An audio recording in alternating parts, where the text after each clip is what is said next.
got my money. How you doing this morning, Scott? Yeah, I'm good, John. Hope you're doing well today, sir. Awesome. It's great to have you on again today, and I love the fact that we can connect and provide some educational information for anybody that's in the home buying world. I think the more education people have, the smarter choices that they're able to make, and our goal is to help them make smart choices and avoid costly mistakes, right? That's right. So, I love the topic that you and I were talking about, and I want to get you a chance to talk about Arbor Home loans and loan pricing, but also as a lot of people see, and we see it all the time, no closing cost loans. Respond to our ad because we have no closing cost loans and don't pay any closing costs and things like that. And I think that that's a little bit of a it's a little, I don't want to say deceiving, but it's kind of misleading if you don't understand what closing costs are associated with a loan that have nothing to do with the lender, and then there's closing costs that the lender involves. So I'm gonna let you kind of take it away because I love this discussion point. Yeah, definitely. Fantastic topic. And I would say for the audience or for clients or even agents who refer clients, bottom line message on that is don't be fooled. Now, the best way to not be fooled, well, is actually just to contact me. We can talk about it. But the other way to not be fooled is education, right? And as a starting point, it would be probably unlikely to know a lot of this stuff unless somebody worked in the industry. I mean, it would be like if an IT person told me, "Hey, write this code," I'd just be like, 0101, right? So a lot of it's just starting with educating yourself. And I would say in terms of the no closing costs thing, that is definitely a bit of a misnomer. Basically, 95% of your cost are going to be exactly the same regardless of which lender you choose because 95% of the items involved do not come from the lender. They're third party items. They're multiple line items, but generally to section them out, you have attorney and title company related fees to take care of what they take care of. You have what I call recordation and taxation fees with the various cities, counties, and states. And then you have, even though it's not really a fee, there is math, is your escrow account for your taxes and insurance. That's money being collected to be utilized on your behalf to pay your taxes and insurance through the mortgage, but it does have to be collected and counted in the math. The very small amount of items that are lender related are going to be at the very top in section A of those estimates. And so to echo your point, when you see the no closing cost advertising, a lot of slick marketing out there and that sort of thing. At the end of the day, it's not like those companies have some magic beanstalk that the rest of the industries don't. The industry is highly regulated. So when they say no closing costs, they may be waiving lender fees, but you still have recordation fees, attorney title fees, and escrow related fees. So the only true no closing cost options out there, and you see a lot of times during refi booms when rates become very favorable, is lenders can do what we call lender credits, which is negative points, where basically the lender will pick up the tab on all of your costs. But generally, when that happens, the rate's higher. That's just a function of a rate with negative points. So I would say be leery of any overly slick marketing that sounds too good to be true, right? That's true for most things. And I would say is also true in mortgage. When you see these no closing cost things, they're typically talking about waiving some lender fees, but then they also a lot of times will backhandedly put that math or build it back into the rate or in some other format where they're more or less just moving something from one bucket to the other. So I Right. would say that definitely be leery of that. Know what you're looking at. What happens to a lot of times, John, is a lot of lenders, if you contacted 20 different lenders for an initial estimate, you're going to get 20 slightly different sets of numbers and facts and figures. And there's a couple reasons for that. One of which is the lenders use different estimation systems, right? For, different line items that don't come from the lender. That's part of it. But then part of it is you have different lenders do things different ways. Here we like to underpromise and overdeliver.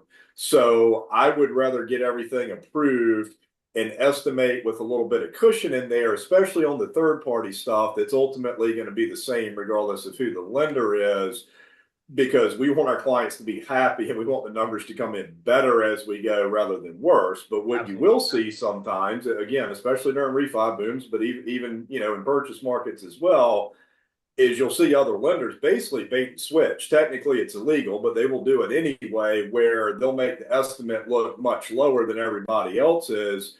But what they're actually lowballing is all the third party stuff that they don't control anyway, that's ultimately going to be the same regardless of lender, be it underestimating insurance premiums, underestimating title company or attorney fees, and or underestimating recordation fees.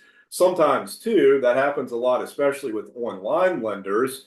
Sometimes, depending upon the loan officer, it's either by design or sometimes it's because they're not familiar with that state. Like if somebody's buying a home here in Virginia, for example, and you have a lender in, let's just say, Kalamazoo, Michigan, not to pick on them or anything, but they may not do a ton of business in Virginia and they may not be familiar with the recordation taxes and the various percentages involved with that and how things get done in Virginia, because each state has different rules and different percentages on these sorts of things. So I would say definitely work with a local lender if you can. Definitely work with a lender that you can trust, and make sure they're treating you right, because an estimate is just that, it's an estimate. So the final numbers are what actually counts. So in my opinion, it's much better off to have a little cushion on the initial estimate, get better as you go, rather than some company who artificially makes their numbers look better, but those numbers aren't even real, and then they end up increasing right before closing, right? Yeah. And I think I'm glad that we can kind of talk about this, and it may seem to somebody that's never bought a home before, like, a lot of Greek language that's coming Yeah. at them. But if you've bought a home before, you know that when you're looking at your HUD, it's no longer called a HUD, but the settlement statement, that document is got a lot of different layers of costs that come into that document that are part of what you pay at the closing table. Some of those things are wrapped into the loan itself, but somebody's paying for them. And then the probably bigger ones are going to be title insurance, lender's title insurance, and then owner's title insurance, and then your escrows, and then taxes, and all those things. They're required. Those things don't go away, no matter who you're doing your loan with, no matter where they are, and they're the same. Whereas there are some, other variables that the lender can do. So I think that's very insightful. I'm glad that you can kind of talk to what, from your perspective, so tell me a little bit about how you guys you mentioned that you like to kind of give a worst case scenario, and you're not trying to give a worst case scenario, but you are trying to make sure that when they get the initial approval, they're going to see a document that gives them a fair assessment of what they might pay, but more than likely it's going to look better at closing. Does that sound? That that's correct. And frankly, our worst case scenario looks better than a lot of places' best case scenarios. So what we do is we offer honesty and trust is what we offer. Right on. So the way I like to roll with it is we have a little cushion in there just to make sure the numbers end up better rather than worse. But even our numbers with cushion look better than most places oftentimes, and there's simple reasons for that. First of all, like any other business, overhead matters when it comes to pricing loans. So if you've got a company running Super Bowl commercials out there doing all this slick marketing and this and that, somebody's paying for that, and the person buying the home's paying for that. Yep. You also have various arrangements out there where lenders will write large checks to real estate companies to be preferred lenders and this and that. Frankly, the buyer's paying for that at the end of the day. So I mean, nice office space is good. You want to have some office space, but if the building is over the top, just dripped in 24 karat gold everywhere, somebody's paying for that too. So as far as kind of how we roll, we're able to run our margins skinnier typically and price better because we don't do those things. So that frees up some space. Candidly, another thing we like to do is hire the best people. When you have the best people, frankly, you can hire fewer of them. If you have, for example, one rock star loan processor or underwriter, they will do the job of three good processors or underwriters. So you can pay them more because they deserve to be paid more, but you're paying one person rather than three. So that leaves breathing room to run skinnier margins, pass that savings along to the client while simultaneously providing A plus service. So all of this goes into that estimate at the end of the day. And if I can simplify that for somebody so it doesn't sound like a fifth language, I would say, first of all, just contact me. But if you don't want to do that, block A is what you want to look at on an estimate. You want to look at rate, points, what lender fees, if any, exist, whether it's origination fees, underwriting, processing, lock-in fees, whatever. Basically, anything and everything in block A of that estimate is what you want to look at. Everything else, you probably ought to almost just ignore it. I mean, you need to look at it as far as an estimated bottom line, but outside of that, I would suggest almost actually just blocking out the rest of it if you are comparing estimates, because even though they might look different initially, they will all be exactly the same come closing time, regardless of which lender you choose. Thank you, Scott, for ironing that out. And I wish you had a little display that you could put up on the screen right now. But what I'll do is I'll ask you a favor. If you can send me a sample of that block A and kind of Okay. point out where those numbers are. What I'm going to do, of course, is I'm going to take this video and we'll wrap it into a YouTube, and I can add some screenshots and overlays as we're doing this conversation. I can put those in there so that we kind of a little more clear where we do. Unfortunately, we're not going to be able to do that while we're live here, but that's the joy of live TV, right? We we are, giving information, educational, and our objective here is to let people be informed so that they can make smart choices and avoid costly mistakes, right? So Yes. Scott, as we kind of get through this, I'll do a better job of making the introductions and going forth, because this is a little bit new to have this format and be able to do this like this, but. My name is John Polson. I'm with the Memory Group Real Estate Office. I live in Gloucester. My office is in Williamsburg, but I serve the Peninsula and the Middle Peninsula in real estate. And we have a lot of downsizing things that we do for clients. We've got a whole program called the Silver Sherpa that allows us to help people connect with downsizing needs long before they're talking about or even involved with selling the home. And that means helping people get their house cleaned out, helping them get the house ready and improved and fixed and packed and all that kind of stuff. And Scott Ferguson with Arbor Home Loans. Scott, how long have you been doing mortgages? 23 years now, actually, 23 years, 4 months, and a handful of days and weeks. And that's valuable information, and not so much the fact that it's 23 years, right? But when you've been doing something for a while, you become an expert at it.